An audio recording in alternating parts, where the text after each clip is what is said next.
আজকের ভিডিওতে থাকবে কলকাতায় আমি ডবল টেকার বাসে করে কলকাতা ঘুরেছিলাম। এটা West Bengal tourist and development কর্পোরেশনের একটা সাইট আছে, সেখান থেকে বুক করা যায়। তো তারিখটা ছিল 25শে নভেম্বর 2023 শনিবার। কয়েকটা জায়গায় নেমে ভেতরে ঢুকে আমরা দেখেছিলাম, যেরকম সেন্ট জন চার্চ, তারপরে প্রিন্সেপ ঘাট, তারপরে ইডেন উদ্যান অ্যান্ড ভিক্টোরিয়া, এদের লাস্ট ডেস্টিনেশন। শুরু হয়েছিল 2টো থেকে আর শেষ হয়েছিল 5:30টায়। টিকিট ছাড় ছিল 649 টাকা ফর আপার ডেক। আমরা আপার ডেকে নিয়েছিলাম। আপার ডেকে টোটাল কিন্তু 12টা সিট আছে। তো আমি ওয়েবসাইটের লিঙ্কটা ডিটেলসে দিয়ে দেবো, তার থ্রুতে আপনারা বুক করতে পারেন। 649 rupees for upper day. Children যদি 3 বছরের উপরে থাকে তাহলে কিন্তু চার্জেবল, আর 3 বছরের নিচে থাকলে তাহলে উইদাউট চার্জ। ভিক্টোরিয়া ছিল লাস্ট ডেস্টিনেশন।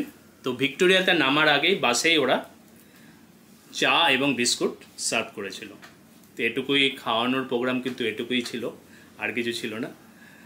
তো আপার ডেকে 649 অ্যান্ড লোয়ার ডেক মনে হয় তার থেকে 150 টাকা কম হবে, আমি ঠিক জানি না। আমি দেখে আমি ডিটেলসটা দিয়ে দেবো, ডিসক্রিপশানে থাকবে, সেটা দেখে নেবে। তো শুরু করা যাক আজকের ভিডিও।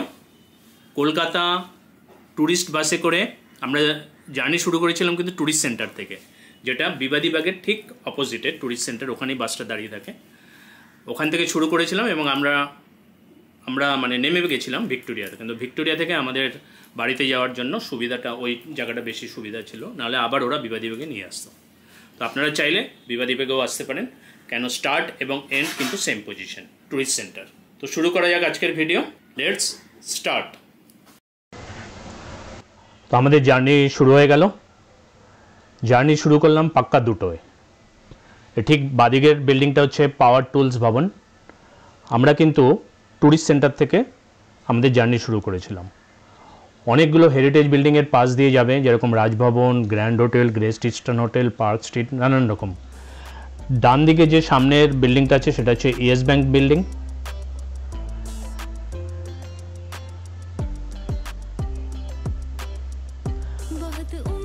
আরেকটা কথা জানিয়ে রাখি, যখন বাসে মানে আপার ডেকে ট্রাভেল করবেন তখন কিন্তু মাথাটা সামলে রাখবেন, কেন কি এই উপরে যে তারগুলো গেছে খুব কিন্তু ক্লোজে, মানে উপরে দাঁড়ালে পরে কিন্তু একদম ক্লোজ হয়ে যায়। এটা হচ্ছে the Lalit great eastern hotel, আমার লেফট সাইডে বাদিকে white colour. Lalit great eastern হোটেলের ঠিক একটু এগিয়ে গেলে বাদিকে একটা অনেক পুরনো বিল্ডিং আছে, আর ডান দিকে আছে হচ্ছে রাজভবন গেট নাম্বার 1। এটা হচ্ছে ইস্টার্ন গেট। রাজভবনে কিন্তু টোটাল 4টে গেট আছে। তো এইখানে এটা হচ্ছে eastern gate, gate number 1। Eastern গেটের ঠিক অপোজিটে হোয়াইট কালারের একটা বিল্ডিং আছে, বিশাল বড়। এটা হচ্ছে সেটা এসপ্ল্যানেড ম্যানশন, যে 1910 সালে কিন্তু শুরু হয়েছিল। এটা ঠিক ক্রসিং অফ এসপ্ল্যানেড রো। এটা কিন্তু হেরিটেজ বিল্ডিং, আর কারেন্ট ওনার হচ্ছে এটার লাইফ ইন্স্যুরেন্স কর্পোরেশন বা LIC। তো এটা ক্রস করে আমরা এখন ইডেন গার্ডেনের স্টেডিয়ামের পাশ দিয়ে আকাশবাণী ভবন হয়ে তারপর মুভমেন্ট করব।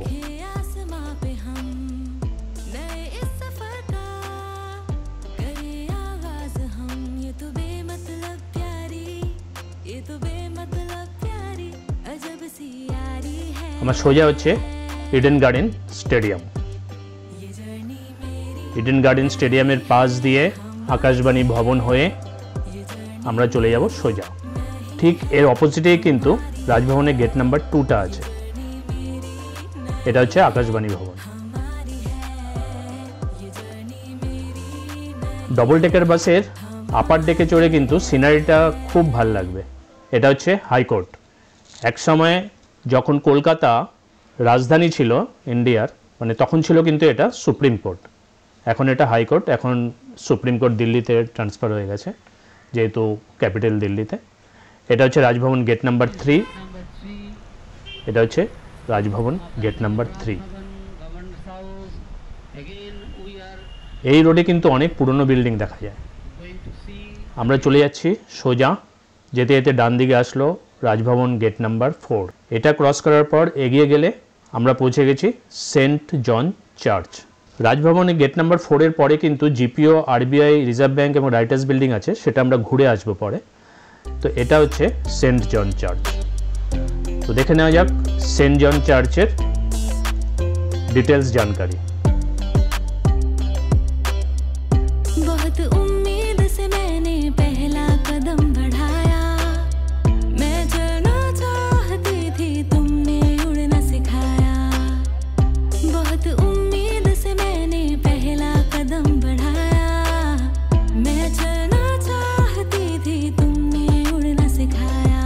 সেন্ট জন চার্চে দেখার জন্য আমাদের কিন্তু 20 মিনিট বরাদ্দ ছিল, কিন্তু আমাদের লেগেছিল প্রায় 35 মিনিট।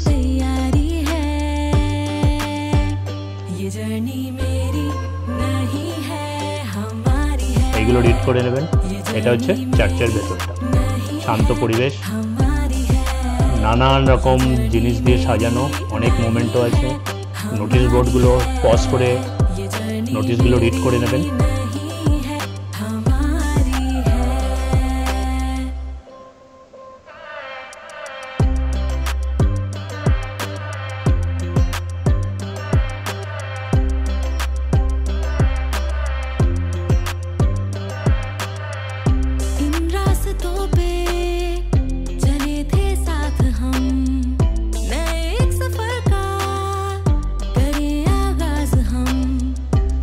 হচ্ছে উপরে যাওয়ার জন্য সিঁড়ি, উপরে ব্যালকনি আছে, কিন্তু জনসাধারণের জন্য এখানে রেস্ট্রিকশন আছে, উপরে উঠতে দেয় না। তো আমরা এটা দেখে বেরিয়ে গেলাম মেমোরি অফ লেডি ক্যানিং, এবং আরও অনেকের মেমোরি এখানে আছে।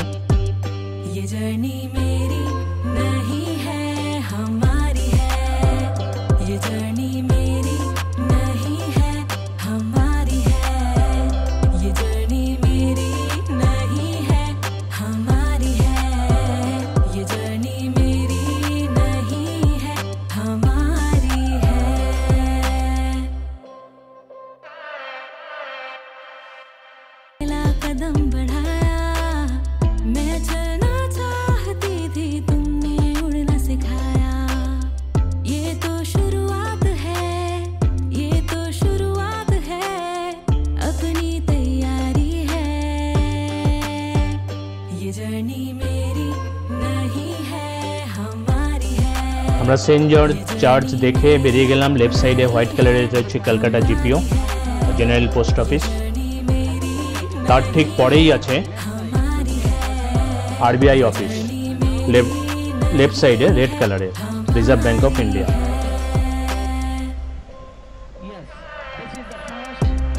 এর ঠিক অপোজিটেই আছে রাইটার্স বিল্ডিং।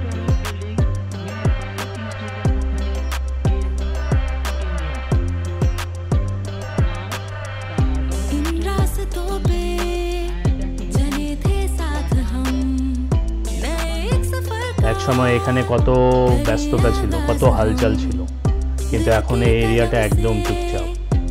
এর সঙ্গেই কিন্তু পাশের রোডটাতেই খাবারের অনেক দোকান ছিল। এক টাইমে আমারও অফিস এখানে ছিল, তো ওইখানে আমি অনেক লাঞ্চ করেছি, অনেক টাইমে, অনেক দিন। তো সেই সবই স্মৃতি। এখন আমরা ঠিক রাইটার্স বিল্ডিং হয়ে আবার যেখান থেকে শুরু করেছিলাম সেই রোডটা দিয়ে চলে যাব ধর্মতলার দিকে।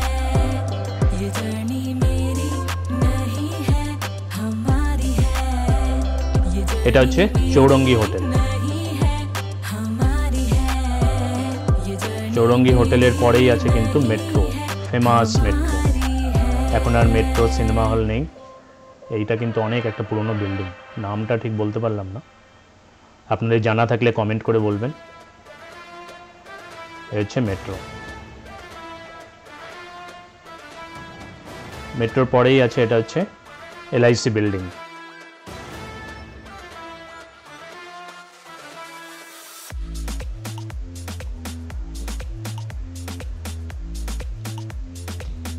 এলআইসি বিল্ডিং এর পরেই আছে কিন্তু পিয়ারলেসি, আর তারপরেই আছে গ্র্যান্ড হোটেল। বাদিকে হচ্ছে পিয়ারলেসি হোটেল, তারপরে হচ্ছে গ্র্যান্ড হোটেল।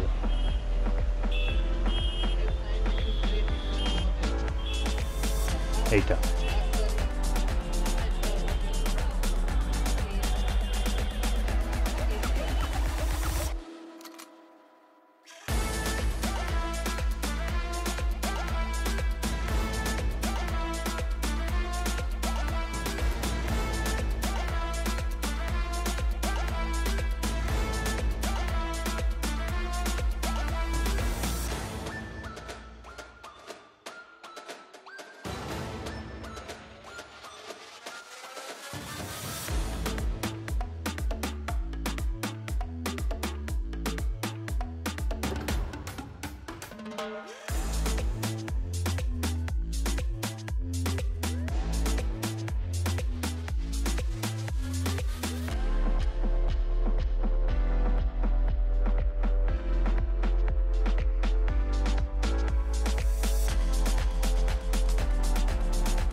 আমরা পৌঁছে গেছি দ্য ইন্ডিয়ান মিউজিয়াম, যে 1814 কিন্তু এটা চালু হয়েছিল।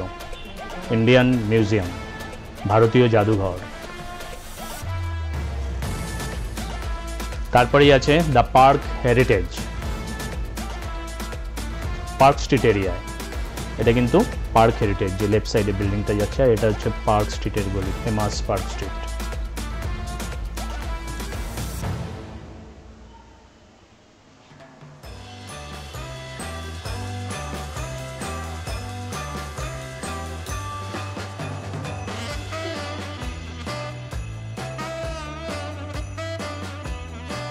আমার সামনেই হচ্ছে বাদিকে চ্যাটার্জি ইন্টারন্যাশনাল, কলকাতার সব থেকে উঁচু বিল্ডিং এক সময়। চ্যাটার্জি ইন্টারন্যাশনালের পরেই কিন্তু এই হোয়াইট কালারটা হচ্ছে SBI building, state bank of India.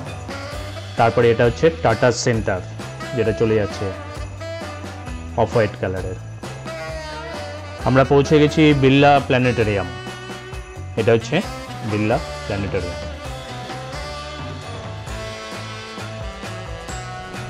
Birla planetarium করে আমরা সোজা চলে গেলাম। এখানেই আছে কিন্তু একাডেমি অফ ফাইন আর্টস। তারপরে আছে রবীন্দ্র সদন, নন্দন। আর এই সোজা রোডটা চলে গেছে কিন্তু পিজির দিকে। আমরা ওদিকে না গিয়ে আমরা রাইট টার্ন করবো, কারণ আমরা যাব প্রিন্সেপ ঘাট, তারপর যাব ইডেন উদ্যান। এটা হচ্ছে SSKM হসপিটাল।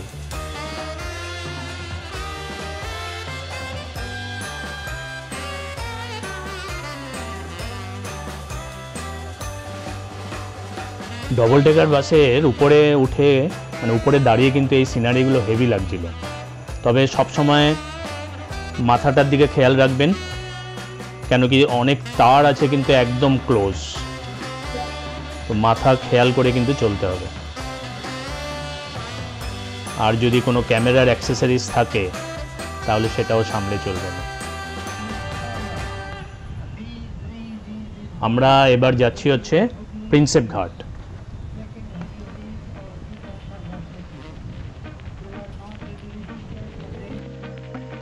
ডান দিকে ব্রিজটা চলে গেছে নন্দনের দিকে, আমরা বাদিকের এই ব্রিজটা দিয়ে যাব প্রিন্সেপ ঘাট।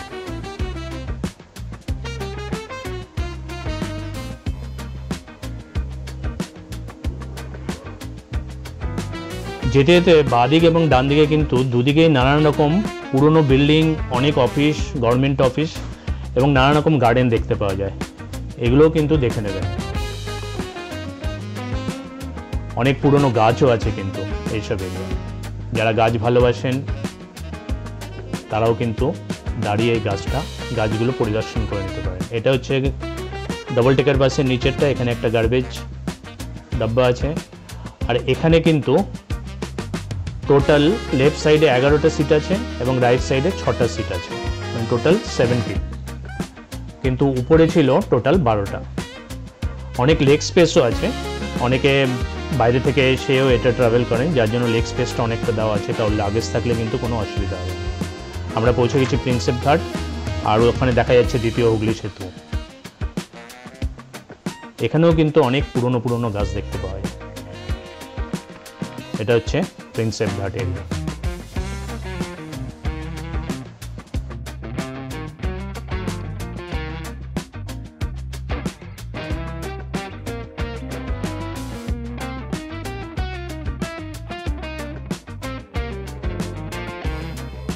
প্রিন্সেপ ঘাট হয়ে গঙ্গার পাশ দিয়ে গিয়ে আমরা পৌঁছে গেছিলাম ইডেন উদ্যানে। ডবল টেকার বাসের ছাদে দাঁড়িয়ে এই সিনারিগুলো কিন্তু খুব সুন্দর লাগবে। এই সার্কেলটা থেকে টার্ন করলেই আমরা পৌঁছে যাব ইডেন উদ্যান বা ইডেন গার্ডেন। ইডেন গার্ডেন কিন্তু অনেকটা এরিয়া নিয়ে, এখানেও কিন্তু অনেক পুরনো গাছ আছে। যেরকম সামনেই একখানা, এরপরেও একখানা আছে, একখানে আমার নজরে তো দুখানা পড়লো, এরকম অনেক আছে। ডান দিকে কিন্তু গেলে পরে এরকম পুরনো গাছ অনেক দেখা যায়।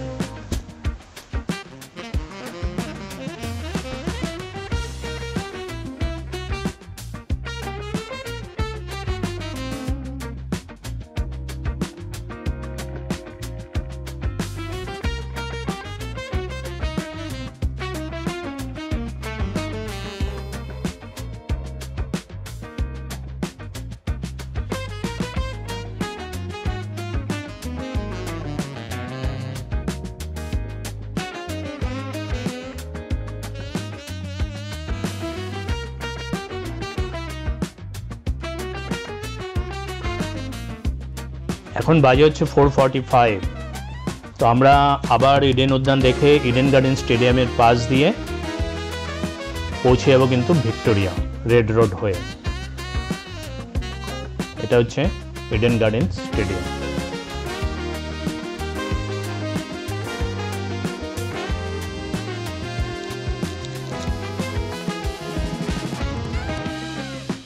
আকাশবাণী ভবন লেফট সাইডে, ওখান থেকে রাইট টার্ন করে রেড রোড হয়ে আমরা যাব হচ্ছে ভিক্টোরিয়া, আমাদের লাস্ট ডেস্টিনেশন। কেউ যদি চায় ভিক্টোরিয়া দেখে আবার বাস ওনাকে রিকোয়েস্ট করতে পারে, স্টার্টিং পজিশনে কিন্তু ছেড়ে দেবে, যেটা হচ্ছে tourist centre. Starting and drop position কিন্তু সেম। ডবল টেকার বাসের উপরে দাঁড়িয়ে মানে সিনারিগুলো এত সুন্দর লাগছিল। আমরা পৌঁছে গেছি ভিক্টোরিয়া। এখানে বাসটা কিছুক্ষণ দাঁড়াবে, এখানেই কিন্তু চা আর বিস্কুট সার্ভ করবে ওরা, আর ভিক্টোরিয়া মিউজিয়ামের টিকিট আপনার হাতে দিয়ে দেবে। ভিক্টোরিয়া মিউজিয়াম দেখে যে যার মতন বাড়ি ফিরে যেতে পারে, আবার চাইলে পরে ট্যুরিস্ট সেন্টার যেখান থেকে স্টার্ট করেছিলাম আমরা সেখানেও রিটার্ন যেতে পারে।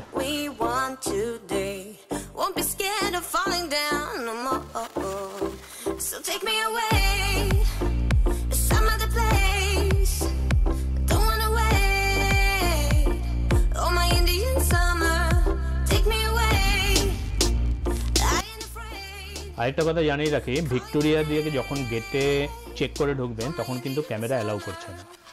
ক্যামেরা, গিম্বেল বা নানা রকম ক্যামেরার অ্যাক্সেসরিজ একমাত্র মোবাইলে অ্যালাউ করলো। আমার যে ক্যামেরা ছিল সেটা বললো ব্যাগের ভেতর রাখো। এটা হচ্ছে ভিক্টোরিয়া মেমোরিয়ালের মিউজিয়ামের গ্রাউন্ড ফ্লোর এরিয়া। এখানে কিন্তু অনেক কিছু দেখার আছে, আপনারা টাইম নিয়ে দেখবেন, এবং ফার্স্ট ফ্লোরেও আছে। তো দেখে নেওয়া যাক এখানে আমি কী কী দেখেছিলাম এবং ফার্স্ট ফ্লোরে কী কী দেখেছিলাম। Innocence fading away as we learn the truth, and we'll be anything that we wanna be. Gonna get what's coming anyway, so take me away to some other place. Don't wanna wait. Oh my Indian summer, take me away. I ain't afraid, calling your name.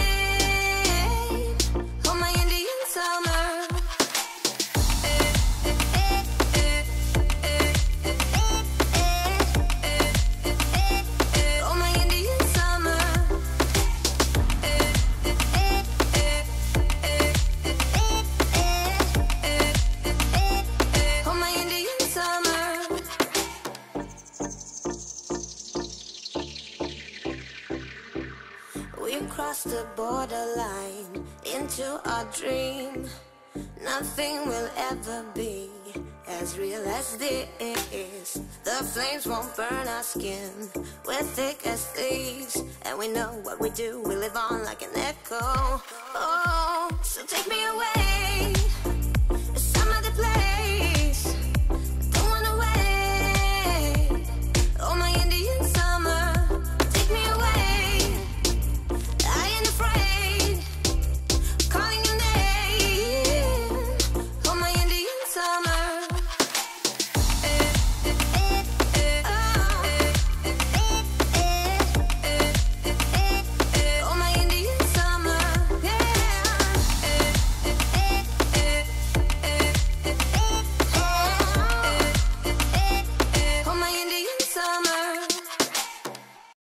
দিয়ে কিন্তু উপরে যে গ্যালারিতে যাওয়ার রাস্তা, ডান দিকে সিঁড়ি আছে আর বাদিকেও কিন্তু সিঁড়ি আছে। তো আমরা ডান দিক দিয়ে উপরে চলে গেলাম। নিচে গ্রাউন্ড ফ্লোরের গ্যালারি দেখার পাশাপাশি উপরের গ্যালারিটা দেখতে কিন্তু অনেকটা টাইম লাগবে, কেন উপরের গ্যালারিতে অনেক আকর্ষণীয় জিনিস, ঐতিহাসিক জিনিস আছে যেগুলো আমরা জানতামই না, কিন্তু আমি ভিজিট করার পর জানতে পারলাম। তো আপনার টাইম নিয়ে অবশ্যই এখানে ভিজিট করবেন। এই জায়গাটা দিয়ে পুরো বাইরেটা দেখা যায়, আর উপরের থেকে এটা হচ্ছে নিচের ভিউ, খুব সুন্দর লাগছিল।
আজকের ভিডিওটি কেমন লাগলো?